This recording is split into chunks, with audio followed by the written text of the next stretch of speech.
안녕하세요. 미래플란트 치과 원장 김재현입니다.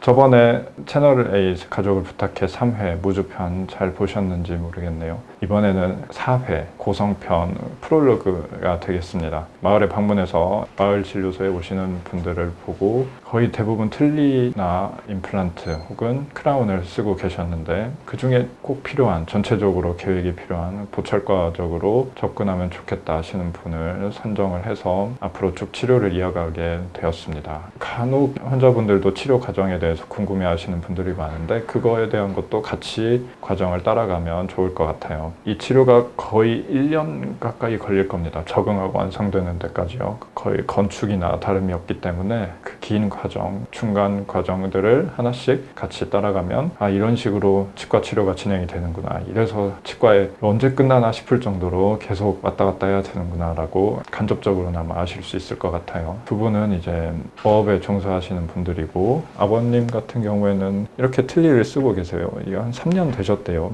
여기에다가만 치아 걸어서 쓰고 계시는데 사실 틀니 쓰기에는 굉장히 불리한 조건이죠. 이거는 제가 임플란트를 활용해서 틀니랑 임플란트를 조합해서 전략적으로 중요한 위치에 임플란트를 심고 틀니를 쓰시기 훨씬 편하게 바꿀 겁니다. 근데 문제는 고성에서 이제 오시는 게 쉽지 않다는 건데 최소한의 방문으로 할 수 있게 계획을 세워 볼 거예요. 그리고 배를 타셔서 구강위생 관리가 쉽지 않아요. 그래서 위생적인 것도 최대한 쉽게 관리하실 수 있게 그렇게 디자인을 할 겁니다. 만든 지 3년 정도인데 굉장히 들썩거리는 틀니예요. 그래도 필요하면 기본적인 계획이 괜찮다면 뼈대만 남기고 나머지 수리를 진행할 수도 있고요. 지금처럼 조금 설계 단계에서 아쉬울 때는 필요한 부분에 임플란트나 기타 치아를 이용해서 설계 자체를 바꿔서 이렇게 제작을 할 거예요. 그리고 어머님도 위아래 틀니를 만드신 지 한 3년 되셨는데 치아가 많이 닳았어요. 많이 닳아있고 지금 아래 틀니 같은 경우는 틀니에서 받쳐줘야 되는 부분에 힘이 가해지지 않고 좀 짧아요. 짧고 들썩거리고, 그래서 이것도 같이 손을 좀 볼 겁니다. 고성에선 육안으로만 봤기 때문에 이번에는 보고 엑스레이, CT 촬영도 하고 다시 계획을 세울 거예요. 틀니로 갈지 임플란트로 갈지. 사실 이분은 닳아진 치아 전부 다 수복을 해주면 좋은 케이스인데 정말 자주 그리고 오랜 기간 오셔야 돼서 이상적인 거에서 이제 이 환자분의 현실적인 것과 같이 조율을 해서 최적의 치료 계획을 찾아보려고 합니다. 위에 틀니 같은 경우도 틀니 쓰기에 조금 치아 분포가 못 쓸 건 아닌데